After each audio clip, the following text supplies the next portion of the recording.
Men are provider, protector, kawam, and caretaker over women. Yes. So, yung responsibilities, bills, pagkain, responsibility yan po ng lalaki. Wala ka namang magagawa kung nung pinakasalan mo na malaki na kumita yung babae. Yes. Anong gagawin niya? You hold back niya yung income niya kasi para lang mapafeel sa'yo na lalaki ka. Yes. So, wanna quote one of our favorite movie, Crazy Rich Asians. Yeah. Nasabi ni Oh, Astrid, yes, Astrid. na it's not my responsibility to make you feel a man. Because if you are a real man, kahit na alam mo na mas malaki kumita yung babae, gagawan at gagawan mo ng paraan na ikaw yung maging breadwinner. Yes.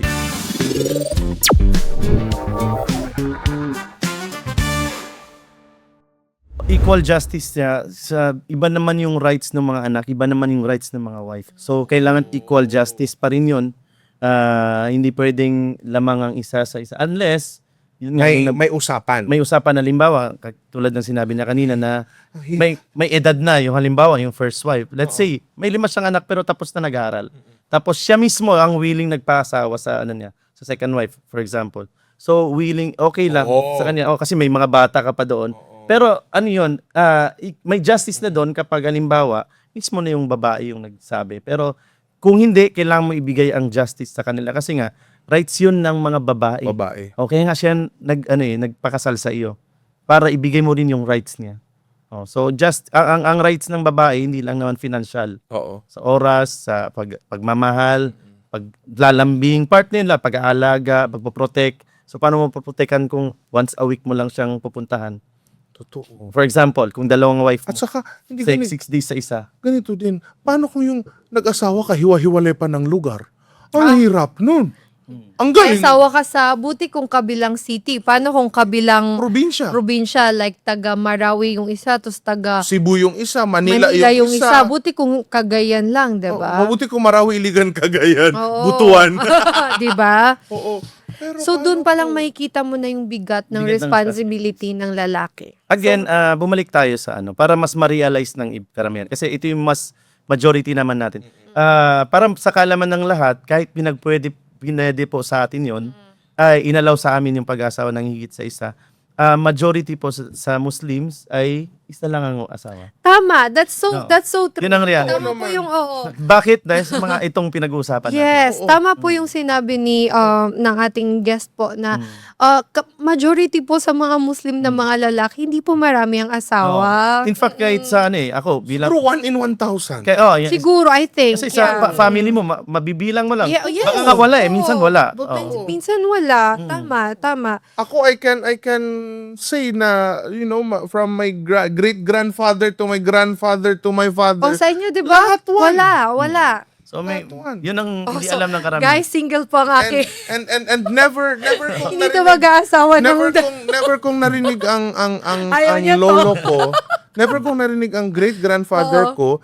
Kasi I'm very lucky na naabutan ko ang great-grandparents ko, grandparents, and then my father. Not once I heard them na, anak, mag-asawa ka ng Yes. Marami. marami. Para Oo. nakakalalaki. Kung mga ganun. Ang biro lang lagi sa akin dati ng tatay ko is nung college na kasi nag-aral kasi ako sa Cagayan de Oro, hindi sa Marawi. Every time na hinahatid ako ng tatay ko sa Cagayan de Oro, ang lagi lang yung sinasabi, "Anak, wag kang mag-girlfriend." Kung isa lang. parang ganun lang na joke. But for the marriage, Hindi siya nagsabi na. never. Wala siyang Oo, joke about doon. Saka, hindi. Siguro I'm just lucky na karamihan ng role model ko na lalaki sa family namin are, one woman man. Yes. Na nakikinig yung kapatid ko na lalaki ngayon, no? Nasa audience Na natin. single. Ayan na. Bata pa yan. Ako may pakasurgunulutal, sa father side ko, my great-grandparents, former Lanao del Sur auditor, Jamil Dumadalag Lumundot, and my great-grandmother, Bayalabi, tawag dito, Sanya Osman Lumundot, is nakita ko yung alam mo yun, yung love sa kanila. They died at the age of 80s. Mashallah. And then kahit saan sila magpunta, naka-holding hands. Ay, do. Yeah, Mashallah. oo. On my grandmother's side naman, nagkaroon ng 3 wives ang lolo namin, pero hindi sabay-sabay.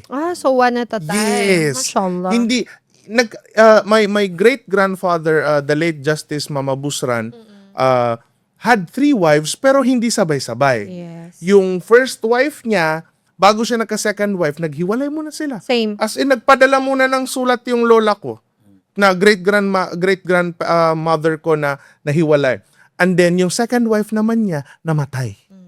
Yes. And then, sa kanya, napakasalan yung great-grandmother ko. Yeah, same So, with hindi my siya- lolo. Hindi siya, kaya siguro, yung nakita, lumaki kami na yung ganun yung environment Yeah. sa Ima- bahay. Oo. But we're not also discrediting na yung hindi porket yung iba nagkaroon hindi sila lumaki sa magandang environment. No, we're not also. Kasi ang dami din nating kilala na who had multiple wives. Pero yung pantay yung Treatment, treatment. Ang ganda ng treatment. Na ang ganda ng dynamics, 'di ba? Napag-usapan natin 'yan sa first season natin na yung first wife tumutulong pa mag-alaga doon sa second wife. Marami At saka sa- marami pong ganyan sa sa amin third na yung wife. first wife kinukuha din yung Oo. tumutulong sa pag-aalaga at pagpapaaral. I-check ko, i-ano ko lang din para mahimasmasan naman yung mga viewers natin, mga brothers natin. Mga, titingnan din naman natin ang reason kung bakit ba nag-aasawa ng higit sa isa yung siguro wag marami Or kasi Higit sa isa. kasi oo. karamihan isa lang eh. Oo, hindi apat. Hindi Oo. wala. Actually, bihira na po yung nakakaabot ng 4 at a time. Especially sa panahon ngayon, ang Oo. hirap ang Dalawa. buhay. Oo. Mahirap Ang ilusot ang ng buhay. pangalawa. Oo, tama. Nahirapan ka nang ilusot yung pangalawa. Oo, Pangatlo At ka saka, pa. ang hirap ng buhay ngayon, krisis na Yun, nga. tama. Sorry to butt in, to cut you off again. So, Oo. sa panahon na yun, hindi pa ako nakakarinig ng apat na Apat yung sabay-sabay. ano. Pinakamarami ko nang narinig 3. Pero, Mm. hindi pa yung 4. Sige po, Sige po. Yun nga, 'di ba kanina kasi nabanggit natin yung responsibilities ng lalaki. Siguro dagdagan ko pa konti, yung time kung paano ka magdala as a husband. Kung ikaw ay halimbawa pag-uwi, cellphone, or kaya pag-uwi wala ka agad sa bahay, 'di ba? Yung nakasawa mo hindi mo man lang mahalagan. So, pwede yun maging isang reason. paano ka magiging qualified kumbaga? Set aside natin yung financial for example. Ngayon naman yung sa kababaihan. Ang naging problema naman sa kababaihan, with all due respect, ay nagiging kumpiyansa na rin na kumbaga lalo na halimbawa under nila yung asawa nila. Under na sumusunod sa kanila. Kumbaga Oo. alam nilang Gets ko naman takot yun. masaktan Oo. sila so hindi makapag-asawa. Pero ang to the point na hindi na rin nila ginagawa yung Role nila. as a wife. So kasi I do counseling yun may mga lumalapit sa amin. Ang kadalasan na inaano ko is tinatanong ko yung responsibility for both. Dapat both. So karamihan sa mga natatanong ko guilty sila. Guilty yung babae, guilty kasi pagdating sa bahay nakasimangot tapos hindi man lang nag-aalaga. So yung natitrigger yung lalaki na ang yun this is according to research naman. Ang kapag ang babae is nagagampanan niya ng maayos yung part niya as a wife ay bihira yung lalaki na tumingin pa sa iba. Oo. Totoo naman yan. Yun. Oo. Yun ang nagiging problema ngayon So sorry Oo. sa Especially mga na viewers maraming mga girls ngayon ng independent. Yeah. They can put food on the table. Minsan mas malaki pa yung At income saka nila yung- compared sa lalaki. Yes. So parang Exactly. medyo nafe-feel din ng lalaki na parang hindi na niya ako inaalagaan. Oo. Ganun. We understand naman that as a woman. Nasa arrangement naman Yes, yun, di ba? oo. Siguro, Ustad, Ana, gusto ko lang ikwan din na, kasi may mga ganun talaga na dynamic sa panahon ngayon. Oo, marami na mas actually. malaki yung kitaan ngayon ng babae Yes. compared doon sa lalaki. Pero siguro, kahit kung nag-shift man yung dynamic na yun, wag sanang kalimutan pa rin na Yes, yun ang nagiging na may problema. responsibility ka. Like, Responsibility. like for example, I would just like to use this as an example. Queen Elizabeth II Yeah. of England na she may be the queen And kung titingnan mo sa title, she's higher than her husband. Yes. Because she's the monarch. Yes. Pero once na pumasok na sila sa kwarto at sa bahay, she's the wife. She's the wife. She's the wife. She cooks. She cleans yung pinagsisilbihan pa rin niya yung husband niya. Pinapifeel niya sa husband. Oh, niya yeah, na ito pa rin ang- I understand that. Pero okay, this is my point of view also. Like, let's say, etong babae na to she is the one putting food on the table. Oo.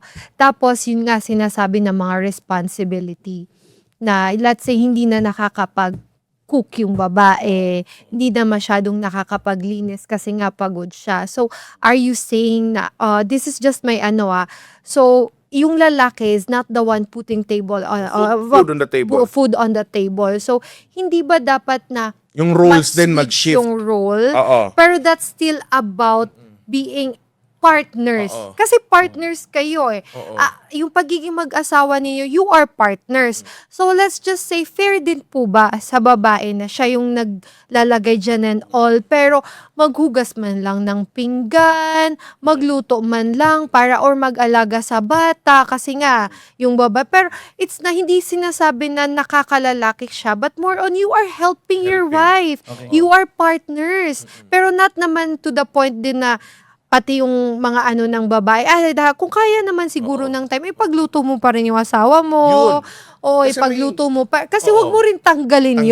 yun. Oo. Na pakainin yung asawa mo Yes. ng masarap Kasi na nauso na rin yung term na house husband. house husband. Oo. Akin for me, hindi ko minamaliit yung mga house No. husband kasi that's part of being the time is switching. Shifting. Oh, parang nag-iiba Ano ba na na siya. yung mas malisukatan sububay? Ando man ay mas malasok. Oo. Pero sa akin, parang, man, keep up! Keep up, please! Kung Huwag hindi mo- man sa Oo. financial, with the responsibility. With the responsibility. Oo. Hindi sinasabi na porket, ako pa rin yung asawa, dapat pinagsisilbihan mo pa rin Yan, ako. i-correct lang natin. Sa Islam, itinuro sa atin ng Prophet Muhammad, peace be upon him, na yung sa gawaing bahay, mismo ang Prophet Muhammad, tumutulong siya. See? Okay? See? See? Tumutulong Nakikinig siya. po. Ganon ang Prophet Muhammad, peace be upon him. Yeah, Siya yung mashallah. tumutulong. So, For hindi example, niya hinahayaan ng asawa yes, niya na kapag ikaw lang siya- dyan. Hindi rin yun ang pinapoint ko. Yes, Which is, exactly. Yun yung parang emotional. dapat nating Emotional. pakita sa kanila. Pag sinabi na responsibility ng wife sa husband, hindi po gawaing bahay. Oo, Hindi, hindi. Although Part yun, kasama part. yun, That's part. pwede part. pa rin na ipagluto mo pa rin siya Oo. kahit once a week man Kasi lang pag kung nag- hindi mo na kaya. Halimbawa sa working, Pag nag-shift ustad yung role na mas marami yung babae ang nagtatrabaho, normal na nagtagagawaing bahay is yung Oo, lalaki. kasi you are partner. Pero ang sabi Hindi, ni huwag niyong Ustad, isipin na nakakalalaki. Ang pwede ang maging responsibility na ng babae sa husband niya is yung emotional. i-mention. Yes, tama. For example, yun, dumating na rin sa point na halimbawa, i-correct ko lang po, ang sabi ng Allah subhanahu wa ta'ala sa banal na Quran, Ar-rijalu qawwamuna 'alan nisa. Ang men are provider, protector, qawwam, and caretaker over women. Yes. So, yung responsibilities, bills, pagkain, responsibility yan po ng lalaki. Lalaki. But, for example, dahil sa panahon natin ngayon, may professional na babae, may businesswoman, or let's say, kailangan na yung tulong niya. Kasi nga, dahil sa Oo. kabuhayan, So, be a pwede support. naman. Pwedeng sumuport ang babae, but di pwede siya yung gawing May breadwinner, yeah, hindi no? pwede. Yung, maraki ang sahod mo sa yung bills ng ilaw. Hindi pwedeng gano'n ang lalaki. Hindi, Kailangan talagang mag-man up ng yes, lalaki. at take note, rijal ang tinutukoy dito. Bimana yung totoong mga lalaki. Men ang tinutukoy dito. Hindi, hindi boy. Oo. So, I love our religion. Mashallah. separate yun. Magkaiba ang rijal at saka yung walad, if I'm not mistaken. Ngayon, eto, boy.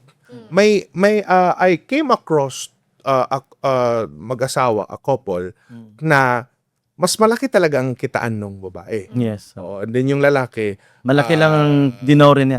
malaki lang ang dori niya. Oo. Kasi ROI naman.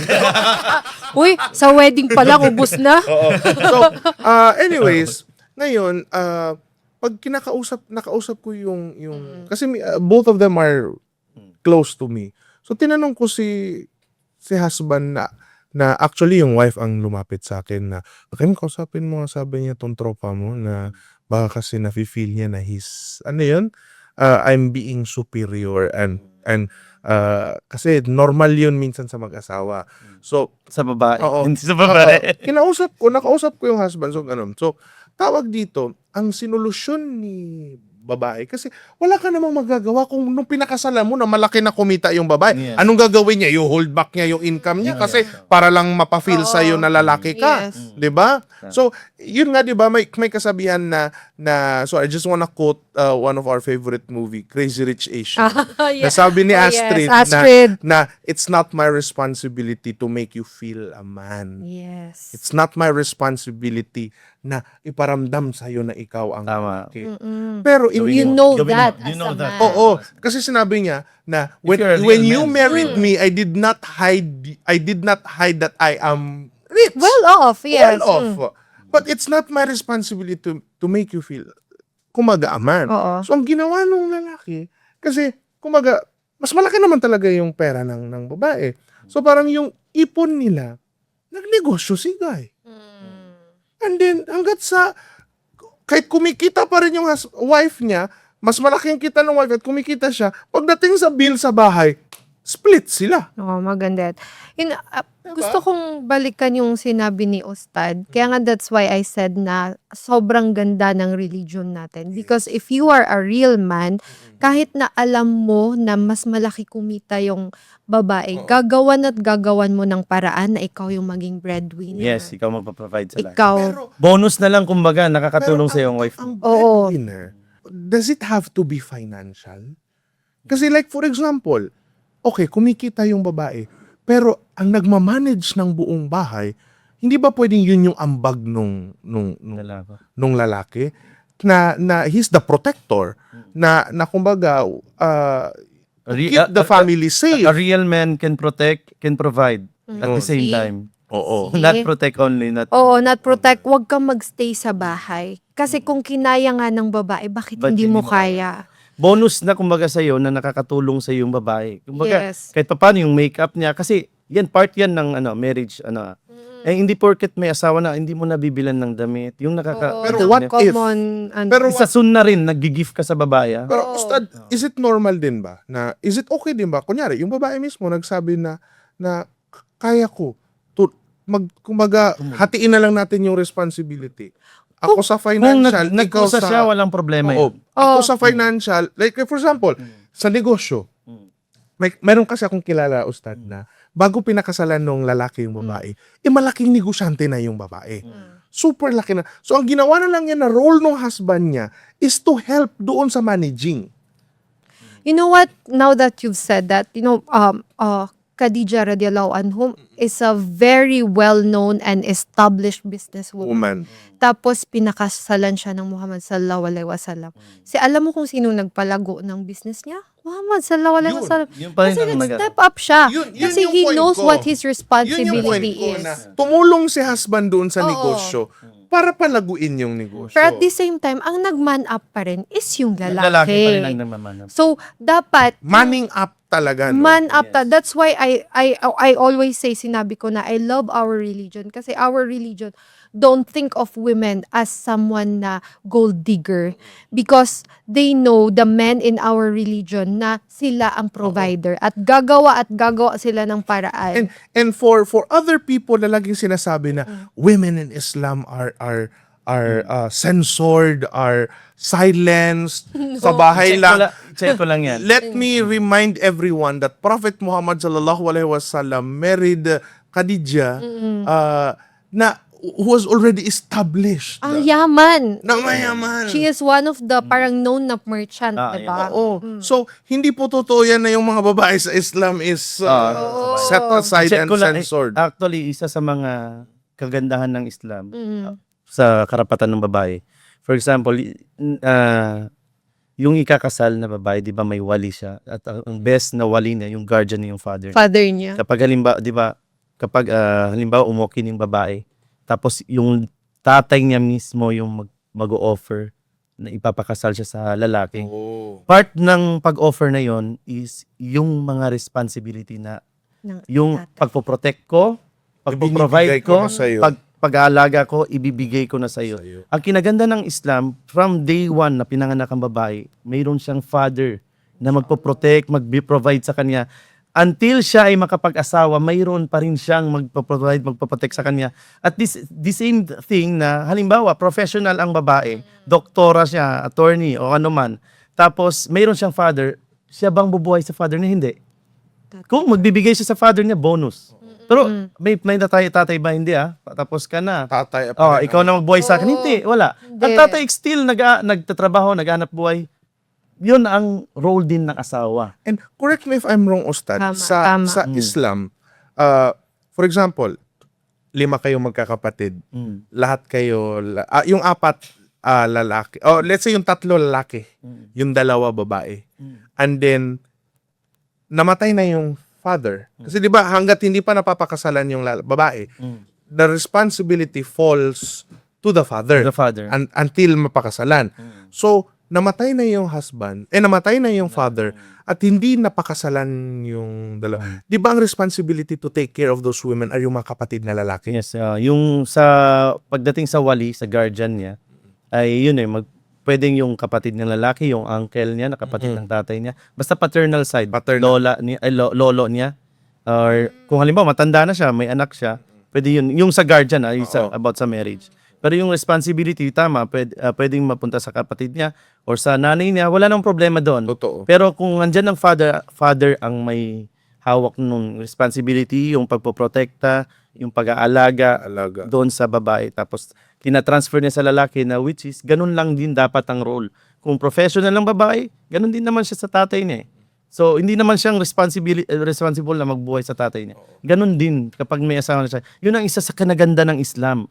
Ang babae mula day 1 hanggang last day na dito sa mundo, may nag-aalaga sa kanya. Kaya wag May niyo sasabihin Treasured. wag niyo sa amin sasabihin na yung babae sa amin is Parang suppressed. suppressed. Parang No, walang hindi. voice. Hindi. Parang as a Muslim, I can really say na masyado pong pinapahalagaan ang mga babae sa aming mga Muslim. I Tapos can nung siya definitely say that. nagkaanak na, ano ang turo sa atin ng Islam? Kung sino ang pinakamainam na mahalin mo, sino ang pinakamainam na alagaan mo, kasama mo? Nanay. Di ba? Nanay ang So, siya pa rin hanggang sa nagkaanak Yung siya. surga mo na lies on the feet of your Yung mother. So, ganun kaganda, special ang babae sa Islam. Subhanallah. Subhanallah. Tapos, mag-aasawa ka ng mas bata. Grabe ka ng diba? Binalik sa topic. Binalik sa May hugot siya. Nilis ko na sa Para bang... Subhanallah. Hindi, pero yun lang. Pero oo, ganun pinapahalagahan yung mga babae. Basta yun, i-correct ko lang ulit po, kami bilang Muslim, lahat ng nakalagay sa Quran ay hindi namin pwedeng i-disregard. Naniniwala kami, hindi man namin Yes. maintindihan o maintindihan namin kung ang reason behind, naniniwala kami na ito ay kakabuti dahil ito'y utos ng Allah subhanahu wa ta'ala. Mayroon lang pagpapaliwanag, nakadepende sa panahon, yung kaninang nag-usapan namin, na kasi kasama yon sa part, kaya nga, hindi lang Quran dapat ang paniwalaan natin. Kumbaga, mayroong pinarating na propeta, si Propeta Muhammad, kailangan natin kunin din ang hadith. Tapos, pagpapaliwanag nung mga mas maalam sa Islam.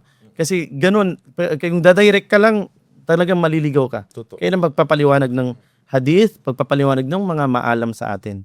Ganun ang pag-intindi sa Islam. Yun po. Now, another question. Nagkaroon na ba ng incident na yung babae mismo yung nagsabi na mag-asawa ka? Mag-second wife ka? Yes, ako, may personal na kilala ko na, Kilala Me mismo. too. na ganun mismo, pero may reason na una, nabanggit ni kanina Ano ni yung Ma'am, main Ana, reason? na One of the main. yung hindi magkaanak. Yes. Sa yon kasi pagmamahal niya sa asawa niya, Gusto niya na makakita ng anak yung husband niya. which is, ang kinalabasan naman is kinaganda rin. Yeah. Kasi yung siya mismo pumili sa mapapangasawa ng Marami yan ang Reyna. ganyan. Yan yung kilala niya. usual na main yun. reason. And it even happened in the medieval age and Prophet Ibrahim. Mm. 'Di ba? Yes, Na mismong si Sarah Pinasawa mo na siya. kasi hindi sila magkaanak Okay. ni Prophet Ibrahim na siya mismo yung pumili kung sino pa yung papakasalan ng Nabi Ibrahim, Ibrahim. 'di ba? Inshallah. So, yun din, tama. Same tayo ng mga personal nakakilala na usually yung wife, pag alam niyang hindi siya magkaanak, siya na mismo yung nagsasabi. But not sa all the husband. time, kasi Not may all mga, the time. ano naman. And also, we're not also discrediting yung mga wives na hindi pa rin nila pinayagan yung. Oo. Oo. Of course naman. Kasi mismo ang para sa kaalaman din ng lahat, yung mismong anak ng Propeta Muhammad, sallallahu alaihi wasallam, si Fatima, nung may sa kwento, nung narinig niya na parang naramdaman niya kasi na mag-aasawa ulit si Ali, radiyallahu anhu, siya ay nakipag-usap sa kanyang tatay, si Propeta Muhammad, na nilabas yung hinanaing na hindi na kaya. So mismo ang propeta nagsabi kay Ali. Pero hindi na pinagbawalan na. Sinabihan niya na, kumaga, na ganito ang asawa mo. Tsaka kung saktan siya, masasaktan din ako. So yun parang naging way na hindi siya nakapag-asawa nun. Si Ali. See? Mismo yung prophet? Ang ibig sabihin, yung babae, normal sa kanya. Hindi naman pinagbawal sa kanya na umayaw siya na mag-asawa yung So, asawa. hindi nakapag-asawa ang Ali? Part yun ng ano niya. Hindi Yung nakapag- time na yun, hindi. Hindi siya So, nakapag-asawa. dahil sa, syempre, pagmamahal niya kay propeta, Oo. tsaka pagkapamahal niya rin sa asawa niya.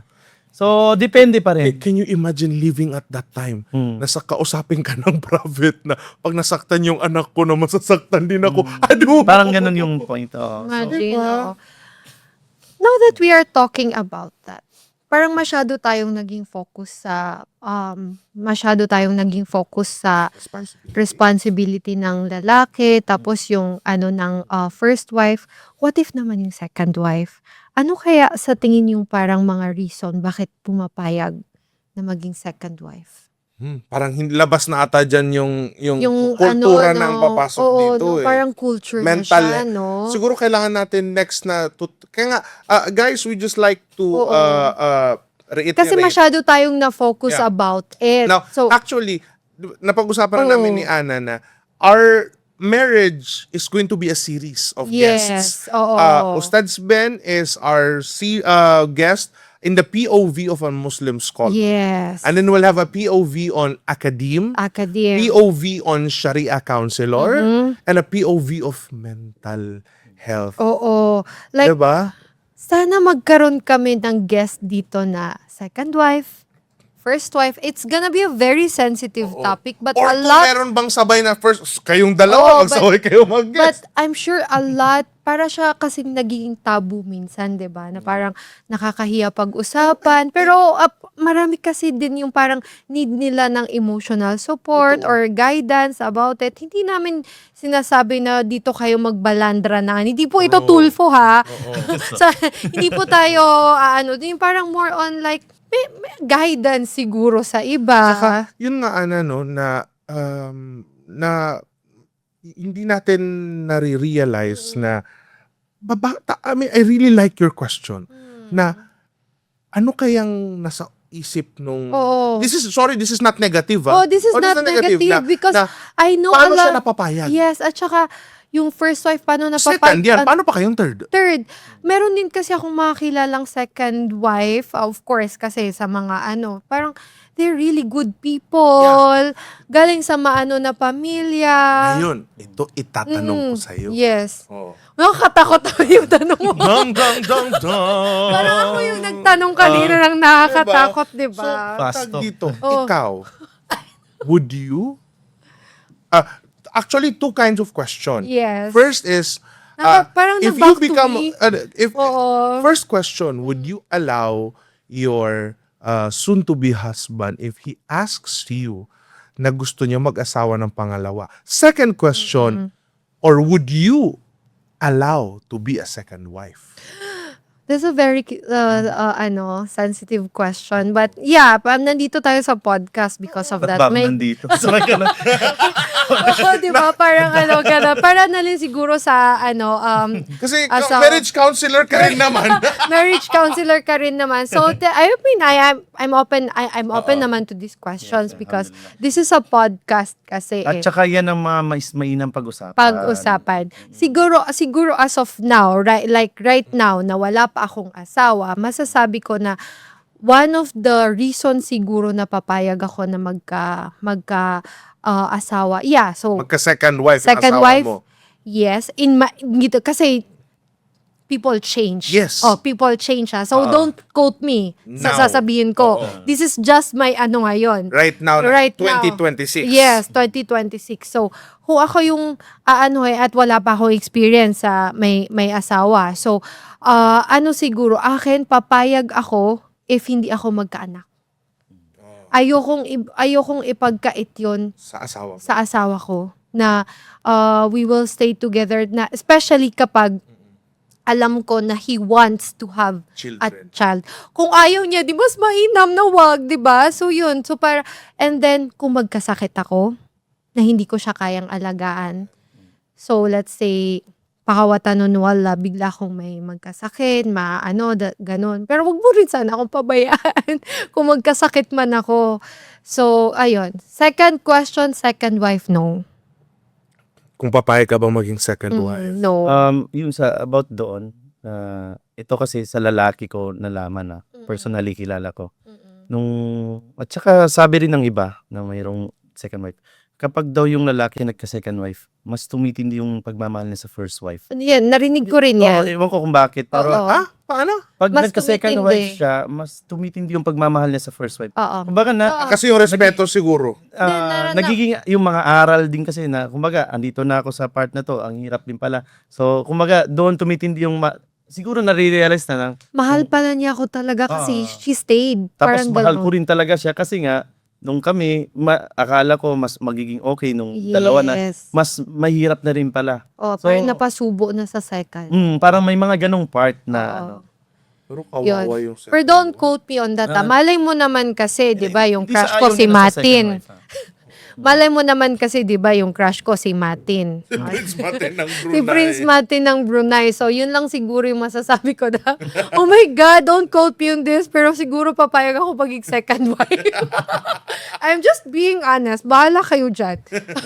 Yun lang siguro yung type. Shoutout kay Prince. Oh, Prince Martin. Prince Martin, if you are listening, Hindi, yun lang siguro. the line of kwentong lahat na lang is open. Oh, pero hindi ko don't quote me yun. Hindi ko naman sinasabi na in the future pero As soon as possible. As soon as hindi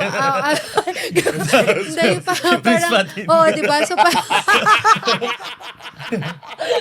So parang wag yung gagawing grill yan. Dito lang to sa mga nanonood ng full hindi natin gagawing yan. Pero We are knocking at the doors of the Brunei Embassy here in the Philippines. no, it's just a joke. It's just a joke. Yung patay tayo, Anissa. Sorry, Anissa. Your daughter is very, very pretty. Yeah, mashallah, Allah mabarik. Pero ayun na nga. So, ayun. For me kasi, nag-iiba yung pananaw. Ayokong sabihin, hindi ko minamaliit yung mga second wife kasi I know a lot also. Sobrang mahal nilang isa't isa. Kasi yung iba kasi, eto rin nangyayari alam natin na merong arranged marriage sa aming mga Maranao. This is about our culture na. So yun na nga, pinag-usapan natin yung rido, parang sila yung pinakasal para maayos yung rido. Yung lalaki meron siyang mahal. So after ng magpakasal nila, pinakasalan niya yung totoong mahal niya. So doon na naman papasok yung hindi niya yun pinakasalan because of responsibility about Islam. Pinakasalan niya as Yun yung being a mahal niya. human. As being a human. So parang yun yung mga isang reason. Sakit din nun sa first wife, no? Kaya mo lang pala ako pinakasalan dahil may Sobra, which is makes you feel bad also sa babae. Can Kasi, you imagine parang teleserye na Oo. pupunta yung husband sa first wife. Ang sakit, Nasasabihin na, please, allow me to marry her kasi siya yung... siya yung mahal ko. Oo, di ba? Dang, dang, dang, dang. Yung babae, di ba? Direct. Diba, direct? Diba, so, di ba parang napaka-complicated ng marriage. Yeah. Kumapasok dyan so, kung nako-complicatedan kayo sa religion, how much more sa culture and how much more being a human? Because human is not perfect. Yeah. So, kami pong mga Muslim, hindi po kami perfect. And soon We we are- also kasi ito po on the part of the point of view of Muslim scholar. Next din naman on a point of view of Maranao culture. Yes. Tausog culture. Tausog culture. Maguindanao culture. Let's talk about that kasi and marriage ang lawak Sobrang lawak. niya. Sobrang Sobrang lawak niya. Pero napakaganda sa usapang ito na napag-usapan natin. Saan ba nagsimula ang Simula. polygamy? Totoo. Yung sinabi po namin sa inyo na it did not start with us. Yeah. It did not start with So- Muhammad sallallahu alaihi wasallam. At it is not a privilege, it is a responsibility. Iba yung naging tingin ninyo ngayon sa polygamy. Ulikili. Again, inuulit po namin, anong yung ulit? inuulit, Nag-iisip ka na ba? inuulit po namin no, na marrying 4 wives is not a privilege, Yes. but a responsibility. It's a responsibility. At ang word of the day, polygamy. Polygamy. Polygamy. Ay, Search nyo na. si Ostad, hindi siya hindi siya nagpo-practice ng ng multiple wives. Yes. Ustads has Ito po, one wife. masasabi For ko yan. No, no. Oo, hindi siya ganun. Oo. Oo. Ay, Yun na, napastag huli na. pero na naman siya. Parang Pakat na lang sa bigla. Direct pakat. So parang Yun, siya po yung isa sa mga maalam sa Islam, and siya yung mga example din, napapaastag pero Nag-aaral na naman siya, nag-aaral siya.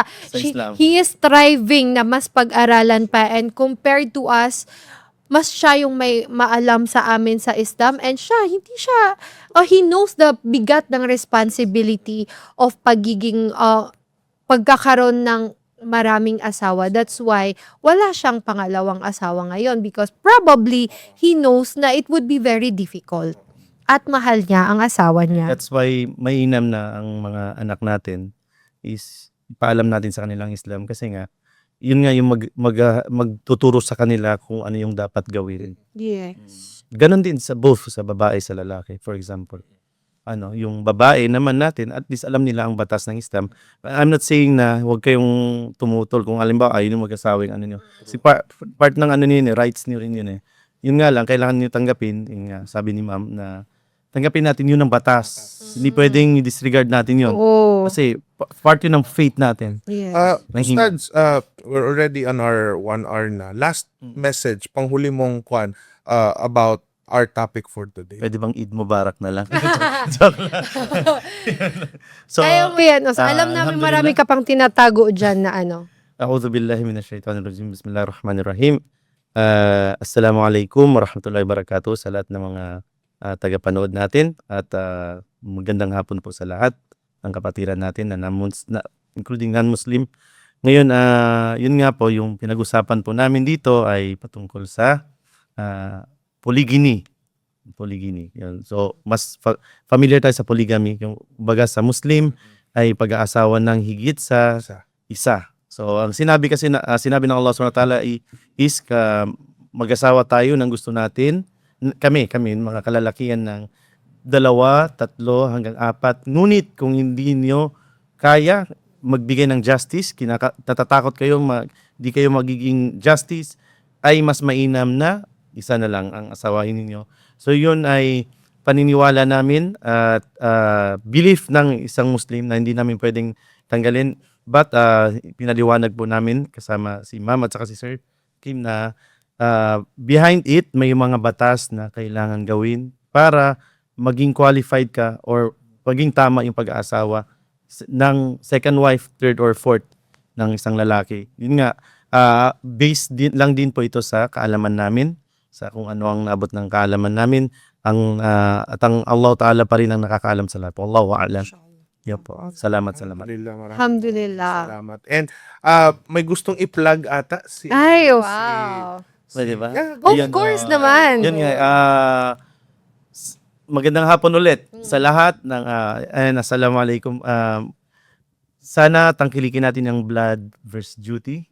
Ngayon po, isa po ako doon sa consultant nila sa pag-guide sa kanila sa kung ano ang Islam o kung ano ang culture ng Tausug, kasi Tausug po ako. Mashallah. So doon kasi si Gerald Anderson ay Tausug tribe. May Maranao din naman at saka may plano din. si EJ Falcon. EJ Falcon ay Maranao siya Maranao doon. doon. At mayroong din naman ibang tribe na abangan natin inshallah. Mashallah. Kakaroon. Kasi isa sa mga purpose ng blood versus duty is para ipakita kung ano talaga tayong mga Muslim, kung ano yung culture din natin na Alhamdulillah. salungat sa mga kaalaman ng ilan dahil na hindi nila nakikita kung ano talaga Yes. kung sino tayo.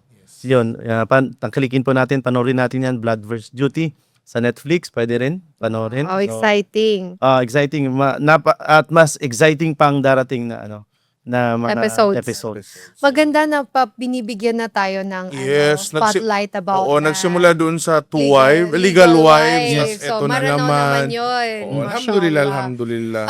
Okay, Pwede naman maraming dumati. Of course. Last pa. Go. Sorry. Sasamantalin ko na yung para maka-uwi ako ng maayos. Sa wife ko, kay Fariza. Mashallah. One and only. One and only forever. Yan, I mean, napakagandang asawa ko. Anong name po? Fariza. Fariza Usman. Usman, mashallah. Fariza Usman. Yun, salamat sa pag-aalaga. Sorry ka. Bumawi. Hindi, pero Yan. kasi Kasi yung ano, mga ang- Muslim na lalaki Ang sa wife ko kasi amin. is nurse po siya. Mashallah. Galing kaming abroad tapos ngayon, nag-decide kami na mag-housewife siya. So, mahirap din yun para sa inyo. See? Alam ko, See? mahirap yun para sa Oo. babae. As an Kanong sanay ka na oo. magtrabaho. So, yun. Tsaka sa family niya, mababait kasi ang family ng wife ko. Mashallah. So, gusto ko lang Wife sa salamat. Maranao? Tausug. Mashallah. Usman. Family Usman, family Ibba. Sa family ko, sa Wadi. Mashallah. Asti, sa mother side ko naman. So, kasama na si Ate Maha doon. na shout out. So, yun. At saka sa lahat ng mga kaibigan ko na congratulations para sa newly wed na kaibigan ko. Si Burcueva, Janani, at saka si Dayanara. Ang kanyang Last na yan, wife. na Yun, wedding last na niyo. yun. Na wedding nyo. Yun nga. Yun, First and na-advisean last. ko rin yan. So, alhamdulillah. At sa mga hindi ko pa nabati, maraming salamat sa lahat. Ayun. Mashallah. Thank you Thank you very very much, Ustad. Ayan, isang episode na naman. Pero papakita ko lamang po itong aking Yes, sa mga nagtataka po sa amin pong mug. Yes, po. Inshallah, soon magiging available na po ang ating kwentong lahat na lang merchandise. Yes, naman. Oo, para naman masuportahan nyo kami tayo. all the way. Oo, at saka thank you. Sorry. Go lang. At saka shout out ko na rin po ang aking business I'm wearing for Tudong People from head to toe. So you can check my Instagram account which is Tudong People PH or order through our website. Dito pala ako. www.tudongpeopleph.com. Ayan, so maraming. So palakpakan natin yung mga sarili. And of course, thank I you love as this. always. I love this so much. Sa Kalinaw Collective Media, maraming salamat po. Yes, the people Kay behind Bea, it. kay Alec, kay Denz, si Mark. Yes. Si Mark. And hi to my Ayan. little brother na nandito ngayon. Oo, AG Boy. Kay Ate Maha na nandyan. So muli, maraming salamat. And inshallah, this is not the last time that we're gonna talk about marriage. We will still have many guests para mas maintindihan natin at mas malaman natin ang iba't ibang usapan at kwento ng kasalan at marriage, not just in Islam but even in Moro culture Yes. in the Philippines. Kaya stay tuned po mga kakwentuhan dito lamang sa Kwentong Lahat na Lang. Muli, ako si Dato Kim Ito po si Ana. at ito ang Kwentong Lahat na Lang. Bye-bye! Bye.